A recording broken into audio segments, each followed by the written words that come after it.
in the policies that it follows, because it has suddenly discovered that libertarianism is more in its interest than totalitarianism.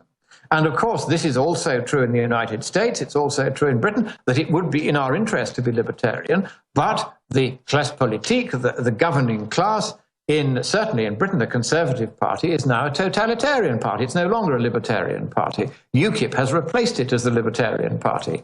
And then you have in the United States, half of the Republican Party is like the Conservative Party in Britain. It is totalitarian, and it goes along with the left. Like we call this the Boehner faction, if you like. But now you've got Ryan as a slightly more vigorous speaker. I'm hoping that the Republicans will clear out the nest of rhinos in the Republican National Committee, which is where a lot of the trouble comes from, and put a few Tea Partiers in there to ginger it up a bit. And then I think we can start to see libertarianism taking over once again. And a new renaissance. So let's shift gears then. You, don't brag, but it's true, are more involved, even more than Senator Inhofe and others they demonize and openly call for arresting now, even in U.S. newspapers, in sabotaging with the truth, infiltrating, getting the inside scoops on these treaties that they want to ratify in secret before rolling out against us. You have literally been the Obi-Wan Kenobi sneaking on board the Death Star at least 6 times I know of, and blowing it up before it's operational. Now, you've said this latest global conference starting in 12 days in Paris is the worst ever. This is really, they're coming out of the closet, their open announcement of world government, open announcement of climate courts to prosecute yourself and me and others. So how do we get you on board I guess they've invited you on board the Death Star this time, but what are we facing? No, they won't want to let me in, but they're not going to be able to keep me out, as they will discover. But the point is this, that yes, they are going to try to use the national and international courts as their means of enforcing totalitarianism worldwide in the name of the climate. But what is fascinating is that even the UK so-called Supreme Court, which used to be the old Judicial Committee of the House of Lords, now it's got its own separate building just across from Parliament, and it calls itself the Supreme Court. They had a climate propaganda hate the skeptics meeting in September. And I have just today had an answer from the Supreme Court to my Freedom of Information questions about it. And the answer is, rather not to my surprise, that they're not going to tell me very much unless I force them to, which I am going to do, because they breached the law by not replying to me in time. So here we've got the highest court in the land in Britain broke the law because it didn't reply to my Freedom of Information request within the statutory limit. But this propaganda event was very much intended to be tied in with Paris, tied in with the idea of an international climate court. And there was a speaker there called Philippe Sands, QC, a leading barrister, a leading lawyer in London, and he came out, he's a lefty, of course, he came out and said that intelligent, rational, informed skeptics who write in the scientific journals should be put on trial and their claims should be scotched by the courts. And this meeting was held in courtroom number 1 of the Supreme Court itself, and it was broadcast. That was the astonishing, that's how I knew about it. It was broadcast. And of course, this means the Supreme Court now can't hear any climate change related cases at all because it has declared a prejudice in that direction. There was a Supreme Court justice who chaired the session and congratulated Philippe Sands on his speech after he had said these outrageous things. And of course, as you also rightly said, we are sabotaging them with the truth, but they are determined to lock us up and execute us if they possibly can. That's right. In fact, when we come back, I'll show the Reuters article. There was one also out of RasmussenReports.net where they said, in America, it's not popular to lock up the skeptics, but they had a large percentage of Democrats want us arrested. I mean, what sickening totalitarians. By the way, I'm going to show them something for TV viewers they don't like. Vampires don't like it. The UN voted, as you know, 5 years ago to say the sun has nothing to do with climate. Well, we're going to put the sun up behind me when we come back because it is the main driver of climate, and it doesn't matter what they say. It doesn't matter what they push. It is the main driver. So there it is. Look at it. That's a fact. Alex Jones here, back live. Lord Monkton's agreed to stay with us 20 minutes the next hour to take your phone calls. We're going to start going to those in a moment. Rob and Jeremy and Jason and Bryant and Mike, appreciate you holding. Then at the bottom of the hour, Joe Biggs and Michael Zimmerman, Infowars.com reporters, will join us with more updates. They were already at the scene of the terrorists blowing themselves up in Paris today and got the exclusive video and photos of them being put in body bags. And they are reportedly being followed right now by jihadis. And Biggs is saying he's more concerned in Paris than he's been in places like Afghanistan. Biggs was blown up twice in armored vehicles, hit with shrapnel another time, and shot another time. And, of course, that was covered by Rolling Stone magazine and Esquire. Both did profiles with him in them. That's the kind of combat units he was in. So a lot of craziness going on there with whole no-go areas in Paris and in Brussels, Belgium, where they come up to Westerners and say, get out. You try to walk in a convenience store, they go, get out. I mean, this is the tolerance of the left. And Lord Monkton, I want to go to these calls, but to discuss the mental illness of the controlled left, they're not even leftists. Thomas Jefferson was a leftist, in my view. They literally hate the West like their parents so much that they're like bringing hoodlums in to strangle their mother and father in their beds because they feel like that's a coming of age. I mean, I really think it is a mental illness that they're destroying the nest that made them so powerful. They want to shut off our industry. They want to break up our families. They want to bring in groups that absolutely hate our culture. I mean, these really are mentally ill people who, I guess, would come to the Christmas party and, you know, overturn the table for fun. I mean, they just seem like Grinches. Very interesting. At the meeting a couple of days ago at the Cambridge Mathematics Department, which I attended with fascination, to hear the professor of physics, two other eminent professors there, and then David King. It was very interesting watching and listening to the audience. But they were, of course, very nearly all left-wing, because virtually everybody in academia, from the students to the professors, is left-wing. They vote left, they live off the state, they live off the taxpayer. And at one point, I mentioned in a very mild way that the difference between the ozone hole problem and the global warming problem is the ozone hole problem had more or less got the science right. It had exaggerated it a bit, but it basically got it right. Whereas in the global warming, they've simply got a lot of the science wrong, and therefore the science isn't settled. And there were kind of murmurs of fury from all round the room. They were too polite to shriek out in the loud way that some audiences were. This was Cambridge, after all, my own alma mater. But it was very interesting, the automatic, instinctive going along with the party line without having the faintest idea whether the party line had any scientific justification or not.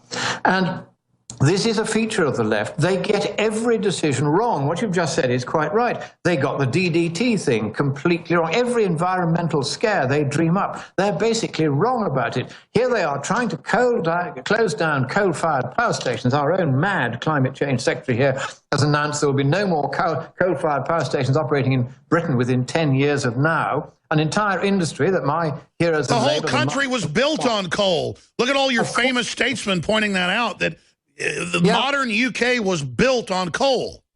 Built on coal and surrounded by fish. We've now shut down the coal and we've allowed the EU to destroy all the fish. I mean, it's just unbelievable, the self-destructive instincts of the left, because, of course, in destroying our civilization, they destroy themselves as well. So it is silly. It's very sad. Well, Lord Monkton, stay there. We've got to start the next hour. We've got to start the next hour. But I just want to go out with a clip from Dartmouth College 2 days ago with people in the study hall being screamed at and flipped off because they're white. The same mental illness. We're going to go out to break with this. Come back with your phone call. Stay with us.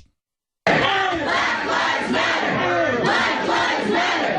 Black lives matter. Black lives matter. Black lives matter. Black lives matter. Black lives matter. Black lives matter. Black lives matter. Black lives matter. Total disconnect with reality. Third hour coming up. Tell friends and family, tune in right now. This is leftist brainwashing, working on these people. Black lives matter. Do you think Black lives matter? Black lives matter. Lord Monkton's our guest. You've been super troopers holding. We'll take 5 or 6 of your calls and get some comments from Lord Monkton on each of those, and then a little bit more elaboration on how big this UN conference is coming up that hopefully he'll be getting into.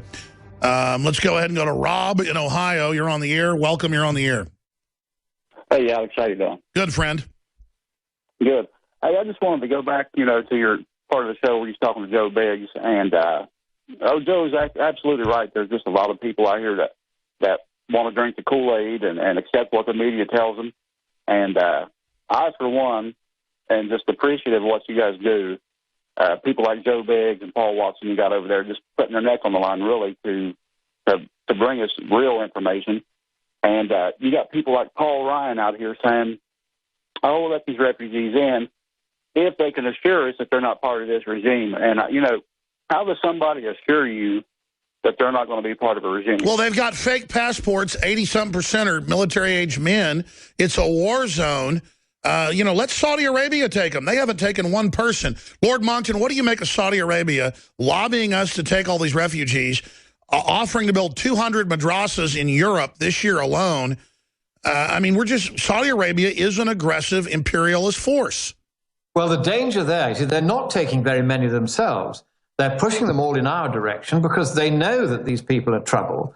And, of course, the idea of them setting up madrasas, these are going to be Wahhabist madrasas. These are going to be preaching terror and revolution. That's the trouble. And we must not import any more Saudi Arabian extremist Islamic ideology into the West. It's got to stop. And we've also got to start liberating the countries of the Muslim world from this hideous Wahhabist sect, which is very extreme and it really lies at the root of where this terrorism comes from. Well, sir, the left loves to call imperialist this, imperialist that, but isn't Saudi Arabia honchoing the 79% Sunnis, many of which are good people, trying to command them in an imperialist fashion to basically be the vanguard of a type of religious imperialism? Well, of course, the word for it is jihad. It's a violent religious imperialism. And Saudi Arabia is playing quite a dangerous double game. In the one hand, cozying up to the West, or is it the West cozying up to Saudi Arabia because it's so rich I can never work out which it is. And on the other, spreading this terror via the Wahhabist madrasas, which don't give anything like a recognizable wide and liberal education. Liberal in the sense of the old-fashioned, not the left-wing sense of the term. Liberal in the sense of you learn a little bit about everything. You have a wide and properly broad education. They don't get that in these Wahhabist madrasas, and so to import those into Western nations would be a huge mistake. And we must try to make sure that that does not happen. Sure. We must try to make sure that in those that may have already been established, the educational rules of each of our countries are followed so that they do offer something recognizably as a broad national curriculum. Sure, these should not be accredited in any way. You're absolutely right. No, that's right. Well, if you look at the wild-eyedness of any, I don't care if they're white, Arabic, black, that go through these schools, they come out looking like Charlie Manson. They've been put through cult programming. They're totally wild-eyed. It's dangerous. Rob, we're going to break in 1 minute. More calls in the next long segment, but comment to what Lord Monkton just said. Yeah, I just agree absolutely with what he said. And, what it is people aren't going to be privy to this, as Joe Biggs stated earlier. They're not going to be made privy to it until they come over here and start spraying a bunch of people, and it's going to take a major act, just some kind of big all-out war, before people are going to open their eyes to it. People need to wake up. People got their head in the sands, they're drinking the Kool-Aid, and we just need more people like you, Alex, and Joe Biggs and Paul Watson. We need them out there. Well, thank you, sir. We're just doing our job, but we're going to come back with Lord Monkton. I know this. They arrested 69 jihadis today in the U.S. alone that they believe were about to launch ISIS-sponsored attacks. That's only happening because Obama's flooding us with these immigrants. He wants to roll up terror networks so he doesn't get embarrassed. They already knew they were there. We've got articles coming up after Lord Monkton leaves us. Americans are rushing to buy guns in record numbers. We have Democrats actually coming out and saying that we should take the guns away because of Paris. We've got a clip of that coming up from C-SPAN. And before Lord Monkton leaves us, Christopher Monkton of the Science and Public Policy Institute joins us. Before we leave today, I'm going to get into these articles. Rasmussen, little support for punishing global warming foes. Now, you'd think that's positive. Oh, there's little support. And then it says 68% of likely voters oppose the government investigating and prosecuting scientists and others, including major corporations, who question global warming. I mean, imagine that. They're just introducing the idea of arresting us and calling for it. And that ties in with this article.